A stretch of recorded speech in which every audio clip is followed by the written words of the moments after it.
olá, estamos de volta com o programa MPE na TV. E contando com a sua participação através do e-mail mpenatv@mp.ms.gov.br para encaminhar sugestões ou também efetuar as suas críticas. O tema do nosso programa de hoje é justamente o Código de Defesa do Consumidor. Será que 2 décadas são suficientes para mudar a forma de pensar e agir das pessoas? O Código está completando 20 anos de criação. E para fazer um balanço sobre o Código de Defesa do Consumidor e a forma das pessoas agirem em relação a essas relações de consumo em Campo Grande, Mato Grosso do Sul, estamos em nosso estúdio com o promotor de justiça Luiz Eduardo Lemos de Almeida, que é justamente da área do consumidor aqui na capital de Mato Grosso do Sul. Doutor Luiz Eduardo, a maior incidência de reclamações ainda está relacionada aos serviços públicos oferecidos à população? Jorge, antes de responder a pergunta, eu quero dizer que é sempre um prazer conversarmos sobre direito do consumidor e, de alguma forma, esclarecermos e contribuirmos para a educação do consumidor. De uma forma geral, sim, os serviços públicos são aqueles que têm a maior incidência de reclamação. E por que de uma forma geral? Porque o mercado muda muito e, com a mudança do mercado, mudam também os tipos de conflitos, de violações. Então, por ser um mercado sazonal, em determinadas épocas nós temos incidência de reclamações acerca de um determinado assunto. Em outras épocas, outros assuntos. De forma geral, é o serviço público. Mas em Campo Grande, ultimamente, nós temos recebido aqui grandes construtoras que estão entrando no mercado. Então, nós começamos a experimentar reclamações com publicidade dessas construtoras, de problemas de contratos padrão, contratos tipo, de imóvel comprado na planta. Então, muda demais. Mas, de uma forma geral, como eu disse, os serviços públicos, eles sempre estão pontuando no ranking de reclamação. Bom, já que a gente entrou nessa questão de habitação, que é um caso sério, porque todo mundo quer a sua casa própria, né? Qual é a orientação que a Promotoria de Justiça dá aos consumidores nessa área de habitação? Olha, primeiramente certificar a idoneidade daquele que está vendendo o imóvel na planta. Né? Verificar se há o memorial descritivo averbado no cartório de registros de imóveis, se há reclamações anteriores acerca daquela empreendedora, daquela empresa que está construindo o imóvel. Então, a melhor forma é a cautela, o consumidor se certificar, se assegurar de que aquilo é uma boa compra para ele. Inclusive o consumidor já teve um prejuízo enorme, não só aqui em Mato Grosso do Sul, mas em vários locais do país, né, com uma construtora aí que a gente construíram até com a areia da praia, né? Pois é, então esse tipo de ocorrência ainda acontece, mas não com tanta incidência, né? Porque hoje nós temos o seguro de entrega do imóvel, as empresas estão sólidas, o mercado é sólido, mas ainda assim tem que se averiguar se o contrato, né, que é um contrato de adesão, se ele não tem alguma cláusula que lese o direito do consumidor. Nesses 20 anos do Código, podemos dizer que a população hoje ela consegue lutar mais pelos seus direitos nas relações de consumo, ou seja, o consumidor está mais exigente?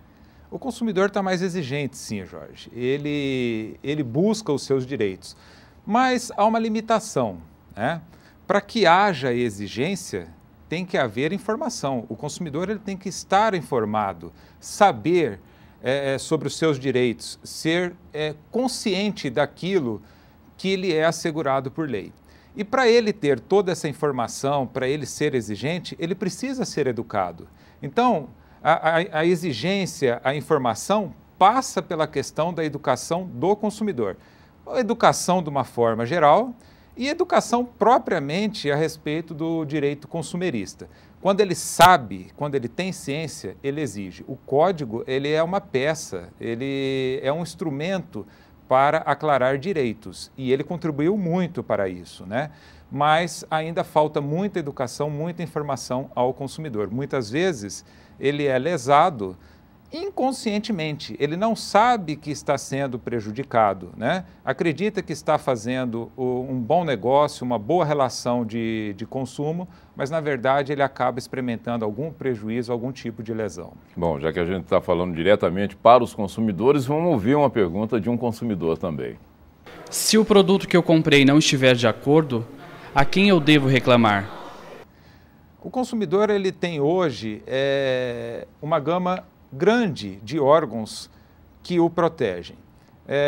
Defensoria Pública, PROCON, o próprio Juizado Especial e o Ministério Público, a Promotoria de Justiça.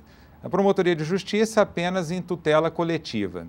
Então ele pode reclamar em qualquer um desses órgãos que foram citados. Bom, no caso do Ministério Público, especificamente, muita gente não entende essa questão de tutela coletiva. É quando a ação vai envolver muito mais pessoas e não apenas um, né? Exatamente, quando há uma gama significativa de lesados, né?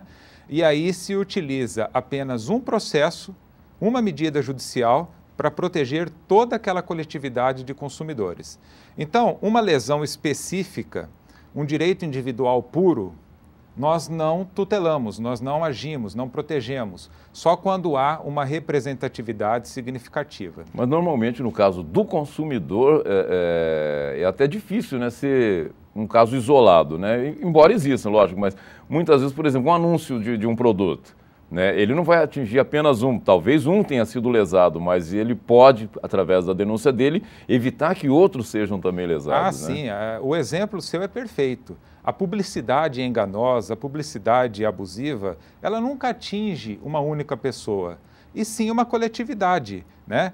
Ainda que alguns membros dessa coletividade não tenham sido atraídos por essa publicidade, mas só o fato dela ter sido veiculada, ela já atingiu uma gama enorme de pessoas. Bom, para a gente encerrar esse bloco, doutor, em caso de denúncia, a justiça ficou mais célere a partir do Código de Defesa do Consumidor, ou seja, vale a pena reclamar mesmo que não tenha conhecimento do que contenha o código? Eu digo que não tenha ficado mais célere porque o Código de Defesa do Consumidor trata da parte processual apenas da tutela coletiva, né? E as ações civis públicas, via de regra, são demoradas, custosas. Então, a questão de celeridade processual, eu creio que não. Ficou com a mesma duração de um processo, digamos assim, do Código de Processo Civil. Mas não há dúvida que o consumidor, toda vez que ele perceber que ele foi lesado, que o fornecedor não agiu com boa-fé, e a boa-fé ela se sustenta em dois pilares, que é a confiança e a lealdade, ele pode reclamar ainda que ele não tenha conhecimento específico de qual norma foi violada.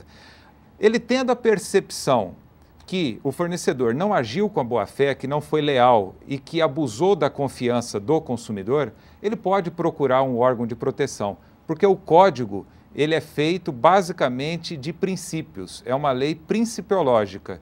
Então, violando a lealdade, a confiança, a cooperação que deve haver, já está violado o Código de Defesa do Consumidor e esse consumidor pode procurar, sim, os órgãos de proteção. Bem, doutor Luiz Eduardo, nós vamos a um rápido intervalo e dentro de instantes nós voltamos com o programa MPE na TV para falar justamente, continuar falando justamente do Código de Defesa do Consumidor. Aguarde um instante só.